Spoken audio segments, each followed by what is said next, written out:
Hello, everyone. It's Blake Butler again, Executive Director of the North Carolina Industrial Hemp Association, and we continue with the interviews from all our member businesses across North Carolina, across the Southeast. We want to get the information to you so you can get to know these folks long before you do business with them and find ways you can connect with them today. We're very happy to have Jack and Kody from Isolera Extracts up there in Oxford, North Carolina. Welcome, guys. Thanks so much, Blake. How are you doing today? How's everyone doing? I'm doing good. I miss, going around the state. I was there at your grand opening, Jack, and it was very impressive because, of course, you reached out to all the folks throughout the county, the community, the city, and the surrounding areas. But take us back a little bit. What got you into it and led you to processing hemp for CBD, full spectrum, and other products? We had been an early investor in the cannabis space and were really intrigued by the research that was moving forward with the different cannabinoids. And being from South Carolina, when the passage of the Farm Bill looked like it was moving in a positive direction, we decided to sell out of all of our cannabis businesses and get solely into the hemp space. And it's been super exciting. It's been a very unique adventure, kind of a birthing process for a new industry. Mm-hmm. So we're excited about where we are right now. And certainly the position of the facility here in Granville County and Oxford is well positioned with a number of tobacco farmers that we had in the region, and they were looking for a new crop. So we feel like we're very well placed in the environment that we're in right now. So Kody, a lot of people like to stop by your facility. I know I have quite a number of times. So how have you guys had to adapt with COVID-19 and some other things of how you're connecting with people, and of course that people just wanting to visit? Things have been a little tumultuous. We made the choice to shut down our facility for a period of time to make sure that we kept all of our employees and family members safe. It's a family business, so we're obviously worried about our own family as well as everybody else's family. So we put in a temporary stay on work and allowing people into the facility, but as we come back to work, we'll begin to bring people back in again. We had traditionally done tours of larger groups to break people out and make it a little bit easier on ourselves versus being overwhelmed by individual members. But if we have a potential customer or somebody that's interested in the industry moving forward, we're likely just to schedule appointments and have people in on an individual basis. And Jack, before all this happened, long before this happened, you had reached a special milestone. I know it's important to you, and I learned a lot about the process when I visited your facility and even met one of the compliance officers, but GMP Compliance. Sir. And let's talk about that. Educate the viewer right now on what GMP Compliance means for a processing facility like yours. So GMP is good manufacturing practices, and they're the practices that are set forth not only in the pharmaceutical industry, but in the nutraceutical industry, certainly in different types of food processing. And it really sets forth the conditions under which you will operate, as well as the protocols that you will follow, kind of thinking seed to sale, knowing where the crop came from, knowing the farmer, knowing the amounts, then the process that we bring it into the facility through quarantine. And then once it's passed our testing and we know that it doesn't have any pesticides or contaminants or heavy metals, that can then move into the extraction process. And Blake, it's really about quality control for us. Obviously, within our industry, there's some issues in terms of quality in between manufacturers, and we just want to make sure that we're producing products that are of the highest quality consistently. And really the only way to do that is to establish protocols brought over from other industries that have been doing this for longer than we have, since this is such a new industry, and make sure we're holding ourselves to that higher standard. So when players from other spaces come in and they want to make CBD products and they're GMP compliant in another space, it's a seamless transition and we don't have any issues with production.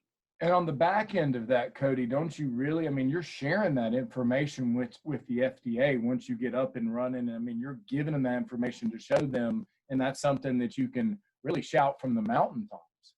Correct. We build a file. So there's two pieces that really go into this. You have your GAP compliance, which is good agricultural practices for farmers. You have your GMP compliance for manufacturers. We're obviously a manufacturer, but we work with a lot of farmers that are GAP compliant. So what they do is they'll send us over their file regarding their planting season, all the characteristics of the plants, which immediately folds in to the start of our GMP file. So when we sell a product out the back door, we not only have a COA with the product in-house as well as third-party COA, we also have a complete GMP gap file so that there's full traceability on the product from beginning to end. We firmly believe, Blake, that the industry is moving in this direction. I think that this is what we're all going to see in the very near future. And to move in that direction early was a strategic choice for us, because it really comes down to not only following the rules and regulations of GMP, but it comes forth in your construction of your facility, because it deals with air particulates and contamination issues. So it really was the way we started the facility. So we started with that, and it's allowed us to move forward. And we also brought in some expertise that had worked in that field, since it was new to us, to kind of narrow that learning gap that we thought we would create in doing so.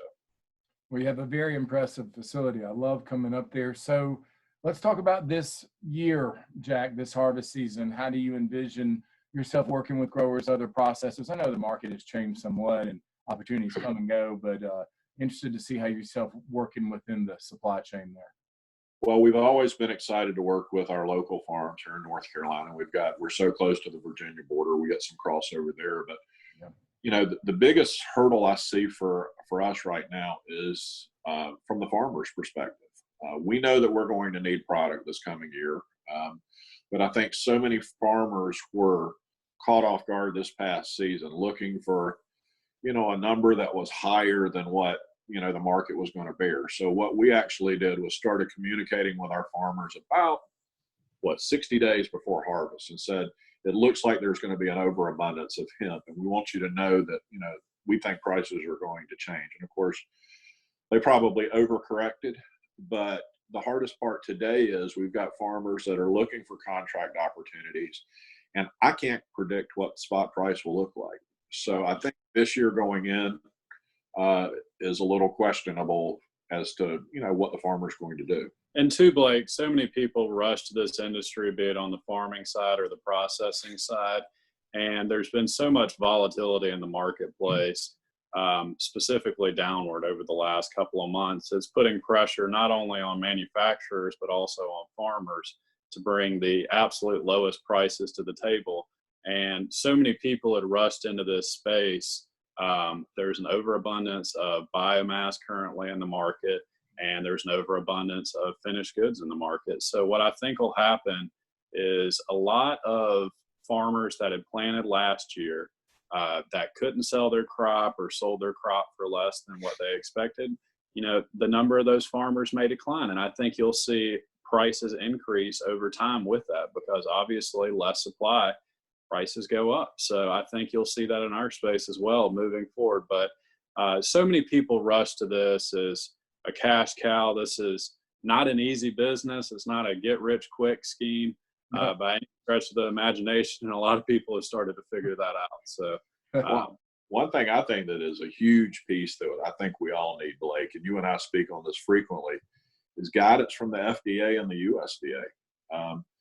I have so many large corporations sitting in the wings that feel paralyzed. They want to put it into their beverages. They want to put it into their foods.